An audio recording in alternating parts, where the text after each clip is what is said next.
Thank you for joining us tonight. You're now with me, Shal Shaminato, for Tvs Nightline. We begin with the headlining stories. Sarawak at the moment is not focused on holding elections. Instead, it is prioritizing the vaccination program. Chief Minister Dato' Patinggi Abang Johari announced today that the state government is now focused on saving the people's lives by bolstering the COVID-19 vaccination program. Untuk saya fikir pilihan raya mesti untuk fokus dengan vaksin. Asal rakyat saja selamat. Ya? Saya ada fokus pilihan raya. Rakyat diutamakan. Okey? The Sarawak State Legislative Assembly was originally slated to dissolve on the 7th of June, but the process could not be done as it is subject to the Emergency Ordinance 2021. However, the election process can still be held in a 60-day period if the State Legislative Assembly is dissolved after the state of emergency ends on August 1st. Meanwhile, regarding the smoothness of the vaccination process in Sarawak, Abang Johari said it is accomplished by strategies such as Jab First, Register Later and mobile units. Sebab itu Sarawak di antara yang teratas. Apabila kita ada COVID, strategi kita di pihak Sarawak, saya memaklum pada Perdana Menteri, saya mau vaksin. Hingga saya katakan Sarawak is willing to purchase vaksin. Jadi kita ada arrangement dengan federal government, they give the vaccine. Sebab itu infrastruktur kita di bawah SDMC sudah bersedia. So far, Sarawak has administered vaccine shots with an average of 50% for the first dose and 11.5% for the second dose. Meanwhile, the Unit for Other Religions, UNIFOR, has distributed grants to the managing committees of the houses of worships of other religions, which will involve a total of 8.5 million ringgit. The presentation of the ceremony of the grant was officiated by Deputy Chief Minister, who is also UNIFOR Minister, Dato' Ahmad Douglas Uga Ambas. The contribution was part of the 50 million ringgit for UNIFOR this year. And fully committed. This is the state government's promise to its people, ensuring no one would be left out from getting vaccinated. In Daro, vaccination efforts will be smooth as free boat rides will be provided for the people to commute from longhouses to vaccination centres or PPV. This has been disclosed by Daro State Assemblyman Safi Ahmad. Jadi mereka ini untuk datang ke sini mereka terpaksa menggunakan bot. Jadi saya untuk memastikan sebagai menyokong program ini, kita telah mengadakan kerjasama dengan JKK di mana saya telah memberi peruntukan kepada JKK untuk menyediakan bot secara percuma. Jadi semua mereka datang sini, bot tak kira sebanyak mana digunakan akan disediakan oleh pihak JKK dan segala kos ini dibiayai oleh saya dan saya bantukan melalui JKK di rumah panjang dan kampung masing-masing. To reduce congestion at the PPVs, Safi's people will ensure vaccine recipients only come during their scheduled appointments. For the record, the ongoing vaccination outreach program involves a total of 318 locals. Meanwhile, for the locals, this program has definitely saved time and traveling costs just to get themselves vaccinated. Datuk Siada datang ke situ, kami terpaksa pergi Serikir sebab alamat IC kami di Serikir ni. Untuk sidak itulah terima kasih sebab pergi situ dapat memudahkan lagi orang kampung situ pergi situ lah. Memudahkan yang siada macam siada transport nak pergi ya bolehlah pergi situ untuk ya injection. Kami merasa terima kasih dengan kita lah. Memang syukur kita datang ke kampung kami tu dengan hati kami pun ikhlas je lah, bagus je hati, senang sebab kami cik agak kita di Bercango pun di Serikir pun lah. Okay, enjin kami pun bot dalam minyak lah, ada dalam kurang 100 lebih lah. Dari enjin je lah, dari enjin sangkut apa, enjin dah pakai kami 40, 50 pun berada, 115 pun ada. Ambil masa dalam 45 minit kan. Jadi saya tu mengucapkan ribuan terima kasih kepada yang berhormat, kepada pihak kesihatan, dari pejabat daerah, dari JKA, pihak Bomba dan tak rela semua datang untuk menangga sama penipu perjalanan vaksin di kampung sebenar. In another news, the mobile bank initiative, which was founded under the National People's Wellbeing and Economy Recovery Package, or PEMULE, is regarded as the best approach to ease the villagers' burdens. According to Safi, the bank has been such a benefit for people residing in rural and remote areas. Ini sebenarnya kita nampak very relevant dengan kita di Sarawak. Kerana di Sarawak ini kita punya banyak daerah dan kita punya banyak daerah-daerah kecil. Jadi apa yang dihadapi oleh daerah kita, termasuk lebih bagi daerah kecil, kita tidak mempunyai bank komersial. Dan skala bantuan sekarang ini kebanyakannya melaluikan kita panggil sebagai electronic banking.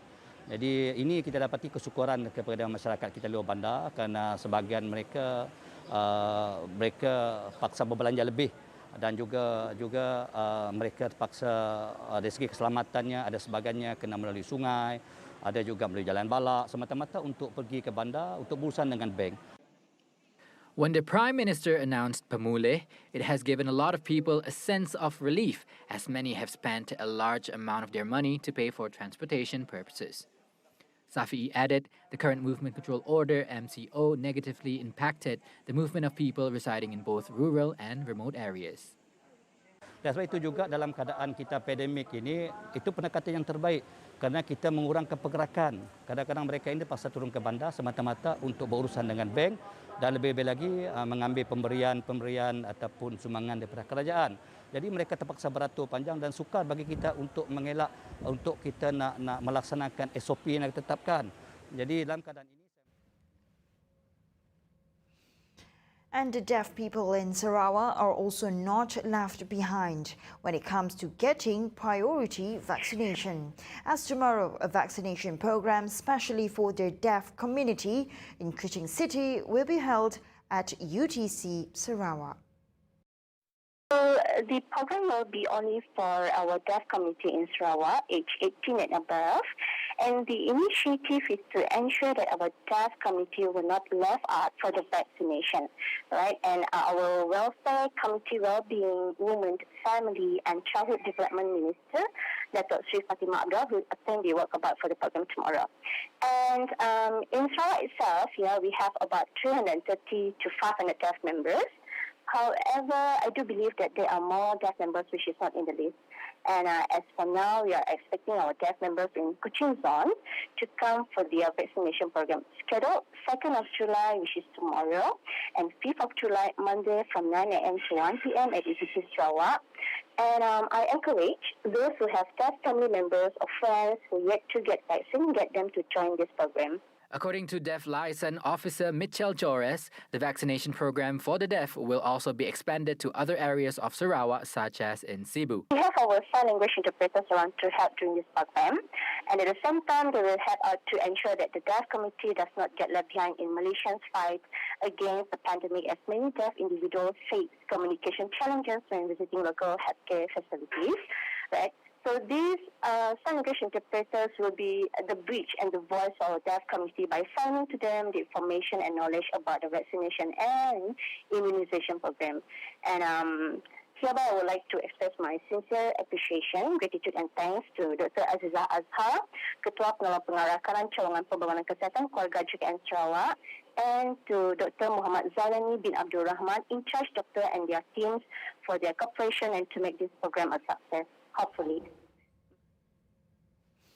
And now on to our COVID-19 development. Malaysia recorded 6,988 new infections today, bringing the cumulative total to 758,967. There were 84 fatalities nationwide, raising the death toll to 5,254. Selangor recorded the highest number of cases with 2,885, followed by Kuala Lumpur with 988. And Negeri Sembilan with 692. Sarawak stands at 4th nationwide with 544 new infections. Kuching district recorded the highest infections today with 118, followed by Tabaduk with 63 and Cebu with 58. At the same time, the State Health Department also reported 494 patients recovered from the infections. The State Health Department reported one new cluster, dubbed the Lorong 3 Kampung Sil Kandis cluster in Kuching. It is a community cluster involving a family in Lorong 3 Kampung Sil Kandis, Putrajaya. Over 123 individuals went for swab testing and 45 of them had been detected positive for COVID-19. Meanwhile, one cluster, the Jalan Haji Lampam cluster in Miri, had ended with no cases reported in the past 28 days. This brings the total number of active clusters to 94, and 16 of the clusters recorded an additional 125 new cases. Matu district has now turned to orange from red zone.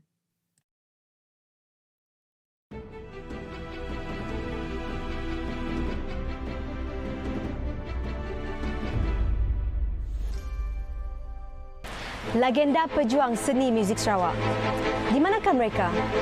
Pernah kita orang terfikir apa perjuangan si Dato' dalam industri muzik kita? Kami UMS Riani bersama kita merentas legasi seni yang semakin kurang mendapat perhatian.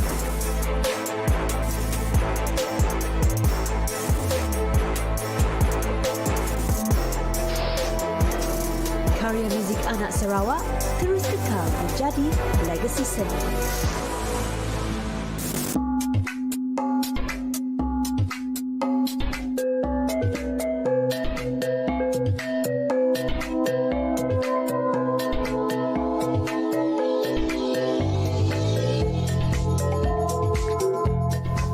Priscilla John. Aku Studawi. Anda nak ingat gulai dengan kami duai bak program Panggal Kitai.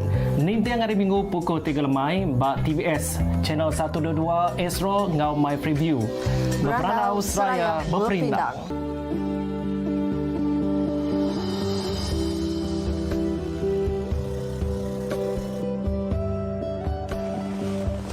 Sagu adalah makanan ruji yang penting bagi orang Minang.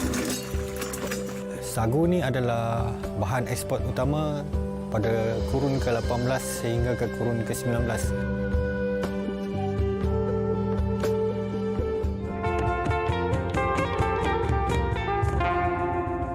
Sorry saya lambat. Mengisahkan seorang gadis yang mengalami koma selama 20 tahun. Pelbagai perubahan hidup yang harus dihadapinya. Mampukah Syahira menyesuaikan diri dan memulakan kehidupan yang baru? Jom saksikan drama bersiri Instagram setiap Rabu dan Khamis jam 8.30 malam hanya di TVS Saluran 122.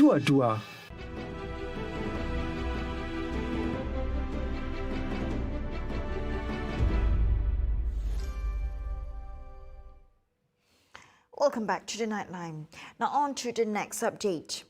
A local 17-year-old teen who was arrested by the police during SAMSENG JALANAN on Wednesday has been released on police bail. The minor was arrested after he performed dangerous wheelies and stunts right in front of the police at Jalan Setiaraja, Kuching. Okey, kita tahan semalam. Lepas tu kita dah biurin negatif. Dia pun tak ada rekod lampau, tak ada rekod jenayah lah. Jadi disebabkan dia di Juvana, bersalah Juvana bawah umum, kita bebas dia, jamin polis. Dan kita akan rujuk kepada pejabat pendakwa raya untuk kes dia, bagi tindakan lanjut. In the 4 p.m. ops, SAMSENG JALANAN, 13 vehicles and 20 individuals have been checked, while 13 motorcycles have been seized under Section 60 in Bracket 1 of the Road Transport Act 1987. The motorcycle offences include illegal exhaust and parts modifications as well as fancy license plates. Meanwhile, 17 individuals, including a woman, was issued compounds in the ops for failing to adhere to Movement Control Order standard operating procedures. And the suspect accused of raping a 14-year-old female victim has pleaded guilty at the Sessions Court in Kuching today. The accused made the guilty plea for 7 counts of rape charges framed under Section 376, Bracket 1 of the Penal Code. Judge Jason Juga said the case to be further mentioned on August 5th for the accused's social report hearing. If convicted, the accused could be sent to prison for up to 20 years. and shall be liable for whipping. According to the charge sheet, the accused allegedly raped the victim between the hours of 6 p.m. and 9 p.m. from June 16th to June 22nd at the accused's residence in Batukawa. Previously, the victim's mother lodged a police report after her 14-year-old daughter went missing on June 15. On June 23rd, the victim was found by a member of the public at a hypermarket in Samariang and was then handed over to the police for further action. She was said to be living at the accused's house during the period she went missing. The prosecution was led by Deputy Public Prosecutor Nur Fadzlin Mahmad Zulhasnan, while the accused represented himself. In another development, the Bendera Putih movement has been trending nationwide amidst the ongoing economic crisis due to the continuous implementation of the Movement Control Order (MCO). For context, anyone who was struggling or felt they need some kind of assistance would hoist a white flag at their house as a symbol of plea. Since such movement has been well accepted by Malaysians nationwide, NGOs such as Hope Place Kuching would also be complementing the independent campaign. So for this white flag idea, it is fantastic for me. It is a good idea to let people awareness. Maybe you stay at the same lorong, got people poor, you never know. When they hang out the white flag, people are so easy to get to help them, you know. So for our side is, we are going to continue to help the poor and needy. Those are calling us. We have to either phone interview or go to their house interview first before we issue. Because I found out this few days at the local newspaper, already a lot of people respond to these white flags already. So that we don't want to be too many people jump into the same house because everyone just want to help. We also want to avoid that maybe one family receives 10 help. Because you know that in Kuching got a lot of people giving food away free of charge and no record. I have got some heard some not good feedback is some people take advantage of it. Even before the campaign, Kelvin said several individuals, grocery stores, gas stations, and shops have already set up an area to gather items that anyone could grab for free. However, they have identified a problem that is difficult to address. According to Kelvin, the NGO has been helping a number of families who have been hit hard by the pandemic. Because you know that in Kuching got a lot of people giving food away free of charge and no record. I have got some heard some not good feedback is some people take advantage of it. He can wear baju putih, go to the different point to collect. So after that, he go back to change shirt again, go to another point to collect or come back again. It happened already in Kuching. Some people are taking advantage of it. So we have to be very careful. So the real people who need help may be not able to get, but for those take advantage ones, they take double, triple. Even though some they send their wife here, the children there, you know, go to different locations to collect again. Currently in Kuching, under our care, we are helping 200 families. Every month we are giving away 30,000 of dry food away to these 200 families. It included the OKU, single parent with many kids schooling, abandoned elderly, and those income below 500. They must be working, but they have not enough income. For example, Right. Now, about 2 million doses of vaccine are needed to ensure all workers in the construction sector are immunized against COVID-19. This would enable them to continue contributing to the economic development of the country. Works Minister Dato Sri Fadilah Yusof said based on the recent record, there were almost 1 million construction personnel registered with the Construction Industry Development Board, CIDB, of which 70% were locals and 30% were foreigners. Fadilah said the ministry was actively carrying out the immunization process for workers in the sector through the Construction Industry Vaccination Program, or CIVAC, under CIDB. A collaborative effort by the government and the private sector to expedite inoculation for the group. He was speaking to reporters after observing the vaccination process for the CVAC program at the CIDB Convention Center, which kicked off today, with Coordinating Minister for the National COVID-19 Immunization Program, Khairi Jamaluddin, also present. In the same development, the National COVID-19 Immunization Task Force (CITF) gave its approval for the plantation and commodity sector to be the fourth sector involved in the industrial vaccination program. Coordinating Minister for the National COVID-19 Immunization Program, Khairi Jamaluddin, said the three other economic sectors approved earlier were construction, transportation, and manufacturing. He said the workers in the four sectors believed to be a large part of the economic sectors operating during Phase 1 of the Movement Control Order under the National Recovery Plan would be vaccinated soon. Meanwhile, Khairi also announced that the CITF has so far approved 27 industrial vaccination centres for the construction, transportation and manufacturing sectors under the supervision of the Works Ministry, Transport Ministry and the Ministry of International Trade and Industry. The Employees Provident Fund (EPF) will be utilising funds in Account 2 for applicants to withdraw their iCitra. Its Executive Officer, Dato' Sri Amir Hamzah Azizan, said applicants will only be able to withdraw from Account 1 when they have insufficient funds in Account 2. Even then, the implementation of iCitra is a difficult decision, as EPF is a fund meant to be utilised after the applicant has retired. Last Monday, Prime Minister Tan Sri Muhyiddin Yassin announced the implementation of iCitra, where 12.6 million EPF members are eligible to gain access to their EPF account.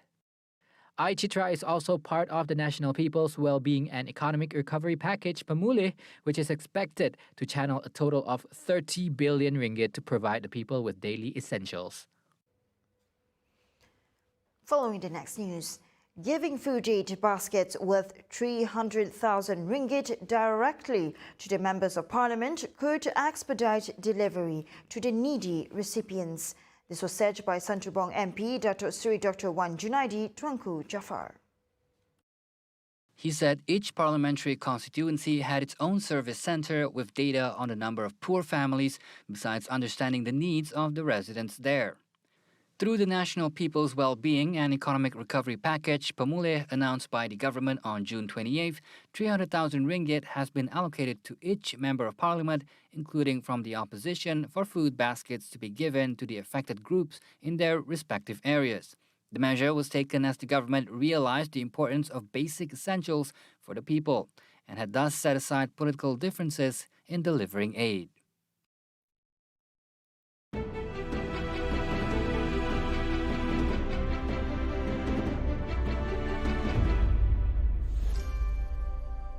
Legenda pejuang seni muzik Sarawak. Di manakah mereka? Pernah kita orang terfikir apa perjuangan si Dato' dalam industri muzik kita? Kami UMS Riani bersama kita merentas legasi seni yang semakin kurang mendapat perhatian.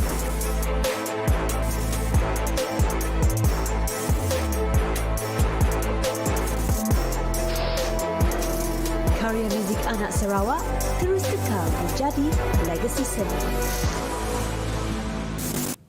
Hai, apa pola ya? Jangan lupa janji temu kita bersama dengan Osha, okey? Setiap hari Isnin, ingat okey, pukul 1.15 petang, saksikan Osha dan penggiat-penggiat seni kreatif tanah air kita di TVS saluran Astro 122 dan juga My TV. Jumpa anda di sana.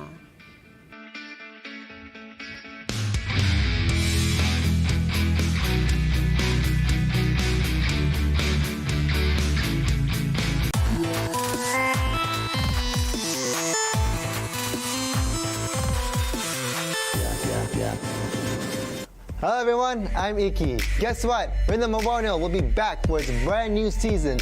So be sure to check out new episodes of Rhythm of Borneo every Saturday, 3 p.m. only on TVS Channel 122 Astro as well as My TV. See you guys there!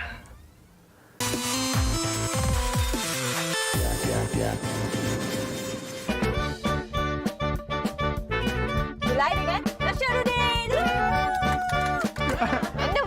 Nervous kan? Merah, we can do it! Jangan disentuh, mau sekali disentuh.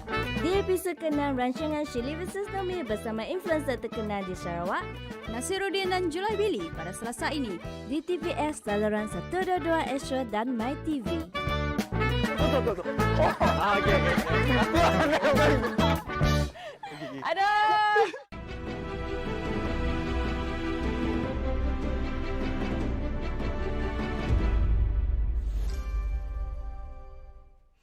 Thank you for staying with me. Now on to world affairs. China's President Xi Jinping has warned that foreign powers will get their heads bashed if they attempt to bully the country. Mr. Xi also said they would not allow sanctimonious preaching, and this comes as China faces criticism over alleged human rights abuses and its crackdown in Hong Kong. Mr. Xi also hailed a new world created by its people as the ruling Communist Party marked the centenary of its founding. Relations between the US and China have worsened in recent times over trade, espionage, and the pandemic. The issue of Taiwan is also a major source of tension. In an hour-long address, Xi pledged to bolster China's military, complete reunification with Taiwan, and ensure social stability in Hong Kong. He also vowed to protect and defend Chinese sovereignty from foreign forces. The 100th anniversary celebrations on Thursday saw military jets fly past, cannon salutes, and patriotic songs played. The Chinese Communist Party now boasts over 95 million members. Let's wrap up the Nightline with this hopeful news. Thailand's resort island Phuket welcomed vaccinated foreign tourists today under a pilot project to restart its tourism industry, hit hard by the COVID-19 pandemic. For the first time after 15 months, the Phuket International Airport welcomed its first international flight, an Etihad flight from Abu Dhabi with 25 passengers. The flight, which arrived at 11:10 a.m. local time, was the first of 4 flights with about a total of 400 vaccinated tourists from Doha, Tel Aviv, Singapore and Abu Dhabi, scheduled to arrive in Phuket today, July 1st, under the new Phuket Sandbox initiative. Prime Minister Prayut Chan-o-cha flew to the island to launch the reopening. Under the Phuket Sandbox plan, vaccinated foreign tourists will not need to undergo a 14-day compulsory quarantine, but they must stay on the island for 14 days before travelling to other provinces in the kingdom. Foreign travellers from low and medium COVID-19 risk countries must apply for the certificate of entry and purchase a medical insurance that covers treatment for COVID-19 up to the cost of $100,000, as well as negative RT-PCR test within 72 hours before departure. Besides that, the foreign travellers must also have a certificate of vaccination against COVID-19 with a vaccine approved by the Ministry of Public Health or the World Health Organization (WHO) no less than 14 days before their travel date. The authority will postpone Phuket's reopening if daily COVID-19 cases rose into double digits in the island. The Phuket Sandbox will serve as a model for other tourist provinces, including Chiang Mai, Chonburi, Krabi, Phang Nga and Surat Thani, which are expected to open in stages starting July 15. However, despite the reopening, local firms say they've been left behind and are not expecting much from the trickles of tourists due to arrive starting Thursday. Visitors will see a different Phuket from the one visited annually by millions before the pandemic struck.